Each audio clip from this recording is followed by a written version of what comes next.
நம்ம என்ன நினைச்சிட்டு இருந்தோம்னா சூரியன் வந்து நம்ம சோலார் சிஸ்டத்துடைய சென்டர்ல இருக்கு அண்ட் நம்ம பூமி போல மத்த எல்லா கிரகமும் நம்ம சூரியனை சுத்தி வருது அப்படின்னு நினைச்சிட்டு இருந்தோம். ஆனா ஆக்சுவலா பூமி வந்து உண்மையிலேயே பேரி சென்டர் அப்படின்ற ஒரு மைய புள்ளியை தான் சுத்திட்டு இருக்கு. ஓகேங்களா?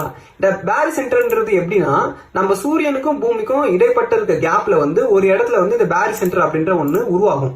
இது எதை வச்சு உருவாகும்னா இந்த ரெண்டு பொருள் இருக்கு, சூரியனுக்கும் பூமிக்கும் இருக்கிற வெயிட் டிஃபரன்ஸ் இருக்குல்லையா, அதை வச்சு வந்து இந்த பேரி சென்டர் எங்க இருக்குன்றது நிர்ணயிக்கப்படும். அதாவது சூரியன் ரொம்ப ஹெவியா இருந்தா இந்த பேரி சென்டர் சூரியனுக்கு ரொம்ப கிட்ட இருக்கும், பூமி ரொம்ப ஹெவியா இருந்தா இந்த பேரி சென்டர் பூமிக்கு ரொம்ப கிட்ட வந்துடும்.